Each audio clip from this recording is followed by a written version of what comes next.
If you look at your Bible very well, you will understand something. That in Genesis 3, verse 8 to 10, Bible made us to understand something very critical. Bible said that when they heard the voice of the Lord walking in the garden in the cool of the day. Why is God walking in the garden in the cool of the day? To have friendship or fellowship with his children. God is looking for your closeness. He's looking for your nearness to him. He's looking for fellowship with you. God wants you to be acquainted with him. So God is looking for close acquaintance with you. That's why he came. When he created Adam and Eve at the beginning, he wanted to have fellowship.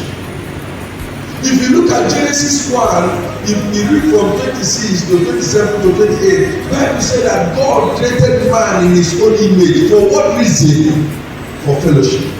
For what reason? For relationship. For what reason? For friendship. God is looking for a man who he will have friendship with. He wants to have intimacy with us. He wants to have a close relationship with man. He created every other animal differently. But man he created in his own what? Image. In the image of God, the Bible says that he created them. Male and female. He did not create any other animal to be like him, but man. So he needed a friendship. He needed a relationship. He needed a fellowship with man. And that's why when man fell from this relationship, man began to dodge. Man began to hide. Something began to happen in the life of man. Man is separated from God. If you look at this place very well, the Bible said that Adam and Eve and his wife hid themselves from the presence of God among the trees of the garden. And the Lord called unto Adam and said, Where art thou? Where art thou?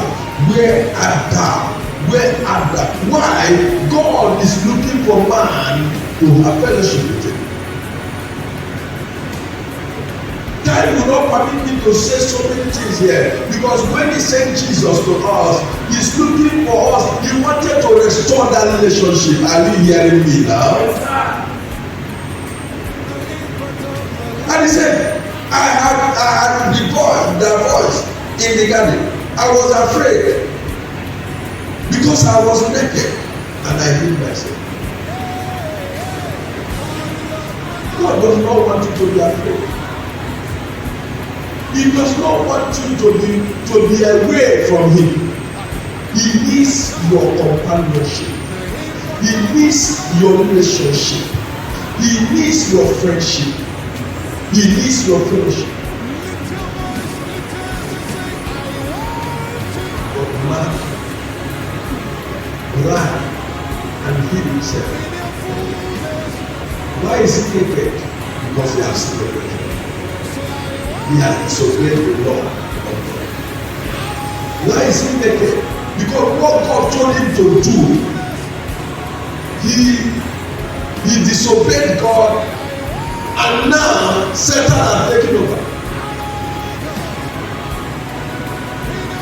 People hide themselves away from God because of sin.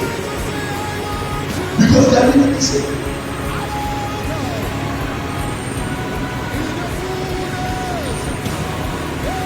Sin makes man to be like it. It makes people to be like it.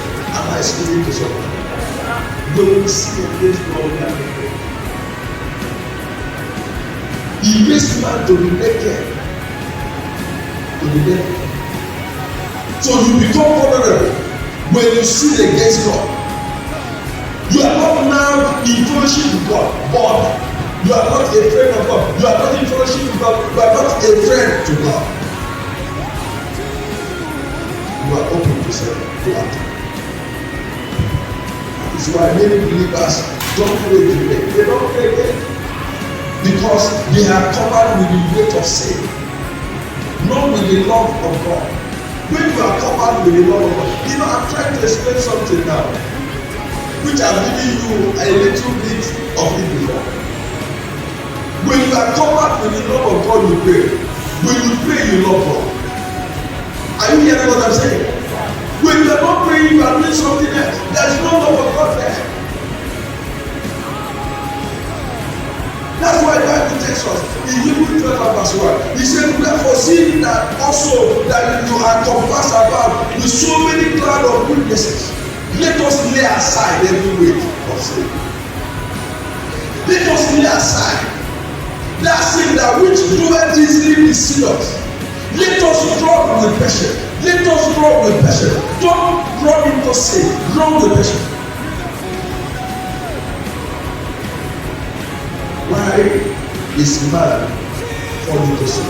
We want to get it now. We want to have it now. Why must a man go astray or be fall down? He wants to get it now. Answer me now. He wants to get it now. Why would a woman, a young lady, go and prostitute and use his body, sell his body to make money? Why? He wants to make it now. He's not patient. Why will somebody steal from somebody? Why was somebody kill? You know, the other day I was hearing, even in this street, the house that is up there. I heard it, I was also there. I heard it, I was thinking, what can make somebody up there to carry somebody's son and kill the person and cut off the private part. Maybe you are cut off the child about 8 years and 7 years old child. Cut off the private part and threw the child inside the river and take the body. Cover the child inside. The same daughter, the same mother's baby. The child.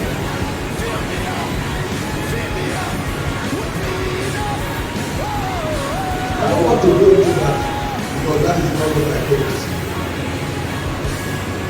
Because he wants to do it. Probably they have told him bring a private part of the child so that we can get money. Or maybe you can get more money. Okay.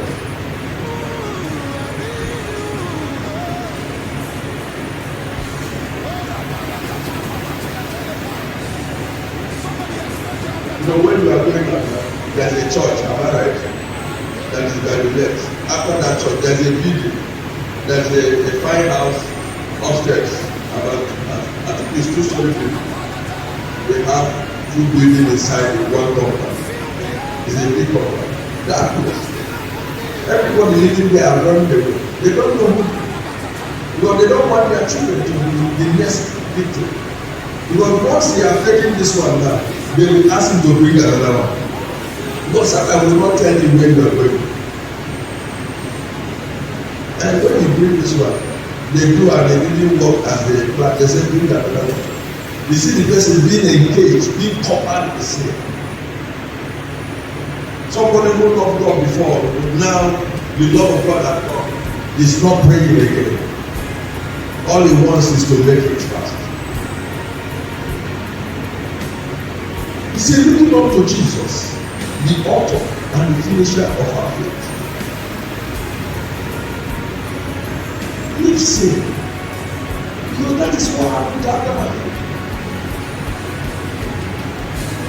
Can I ask you, many of you here now are adults. It's only few years are here. You know what is sin, you know what is wrong. You know. Some of us deliberately, intentionally will enter into it. But that is not what God wants from you. God wants your fellowship. He wants your friendship. He wants to bless you. He wants to heal you. He wants you better. The problem of man is that we are not praying again. There is no fellowship. There is no relationship. There is no friendship with God. One of the benefits you get from God when you pray is friendship with God. God wants you to come close. And when you are praying, let me tell you the truth. Your friendship with God, your relationship with God grows. You move from one level to another. And you get to a level whereby bread and water does not mean anything to you. The answer to any need does not mean anything. What means more in your life is your relationship, your friendship with God. That's why you can pray for hours. You are not get tired. You are not weary. Why? You are not looking at what God will do. You are looking at your friendship with God. Am I speaking to somebody? It's not what you get from God that is what you are looking. It's not what is your concern. Your concern now is your relationship with God. I don't want to tarnish that image. I don't want to destroy it. I want us to be close all the time, because we know that when you are too close to God, when you are afraid of God, all these things other people are running to get comes to you without struggle, without sweating. Healing comes to you without. You don't need God. You don't need to beg God to heal.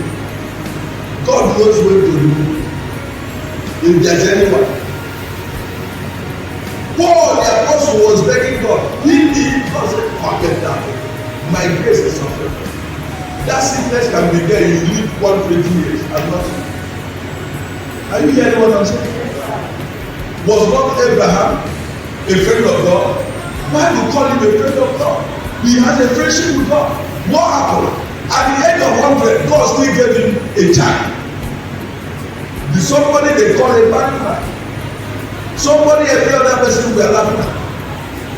In the time of Abraham, Abraham was better than most of the men that he saw on the face of earth. Answer me now.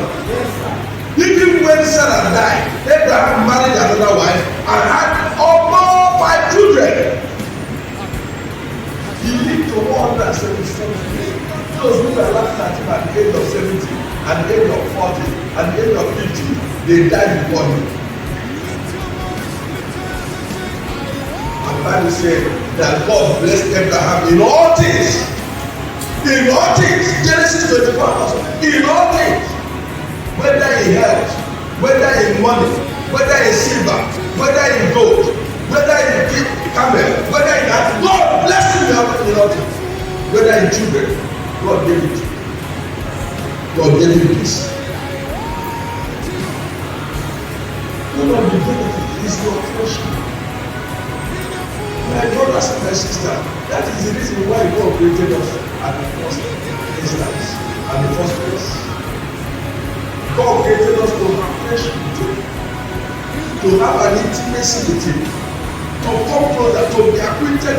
Look at what Bible tells us in John 22 verse 21 to 29. Bible said, acquaint with him.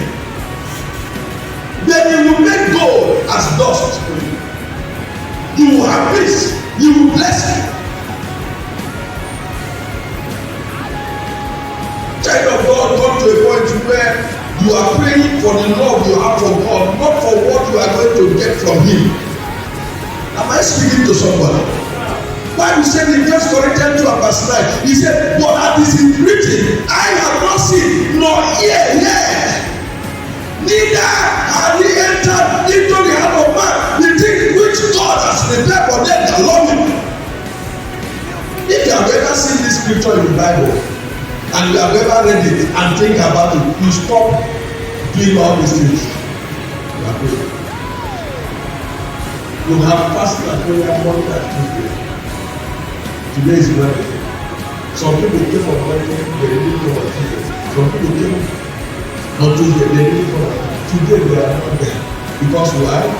The love of God is not there. I am telling you the truth. If you like, hate me. But I pray for you that you don't hate me. Because the truth must stand. The truth must stand. The truth must stand. Whether you like it or not, I will keep on telling you so that you know where you are standing and know whether you love God or not. If you don't love him, you will know. If you love him, you will know. Stop looking for him. God is looking for your friendship.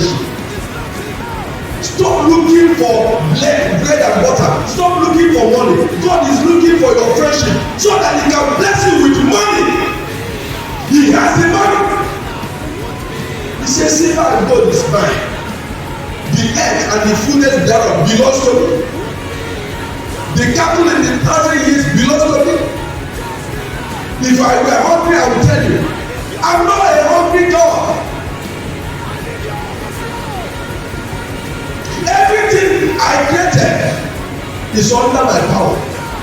If your friendship is close to me and close to you, whatever you need, you don't need to ask me, I will give it to you. I've come to a point whereby I don't ask for things. I know that God knows that I need. I know that God knows that I will pay school fees. I know that God knows that I will eat. My children will eat.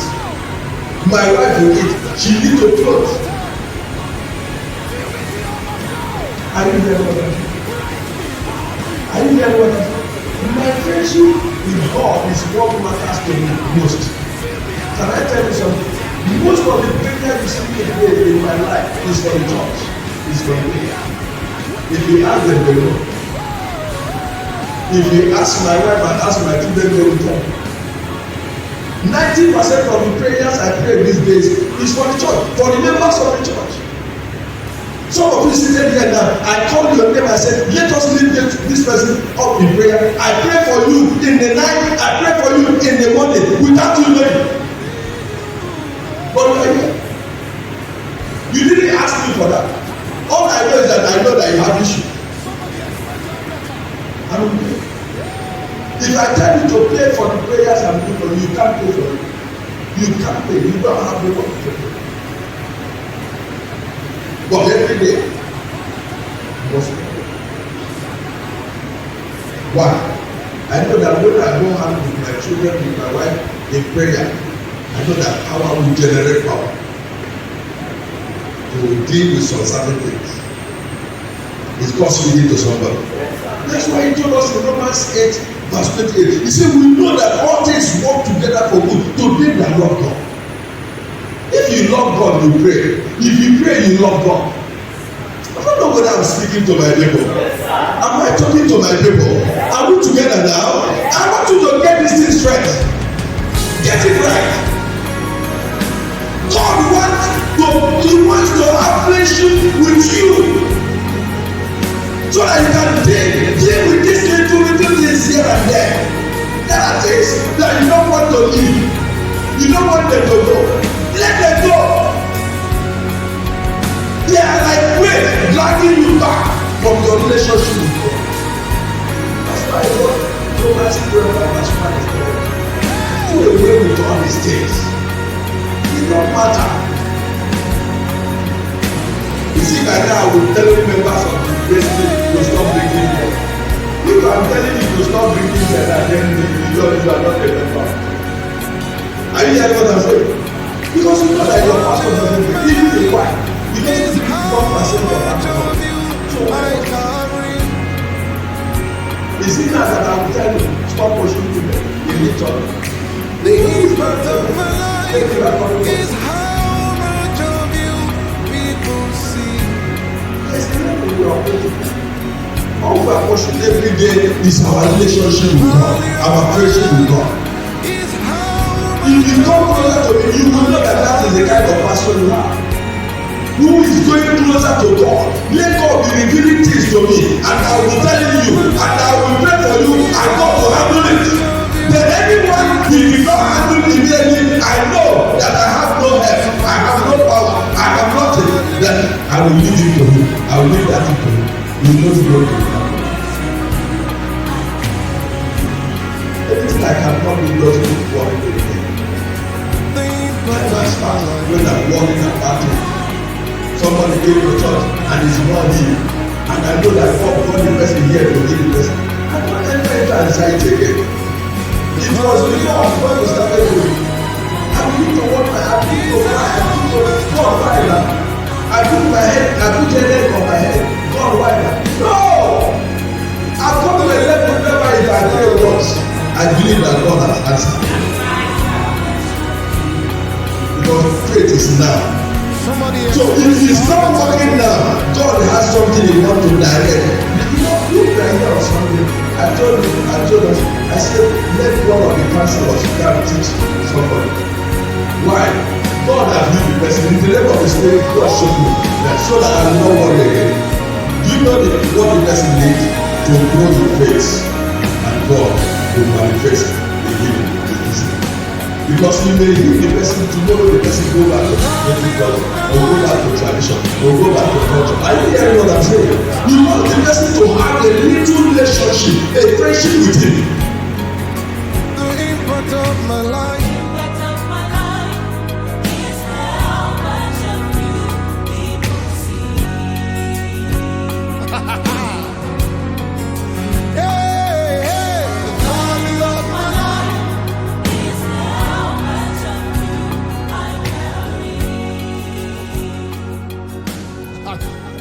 I shine the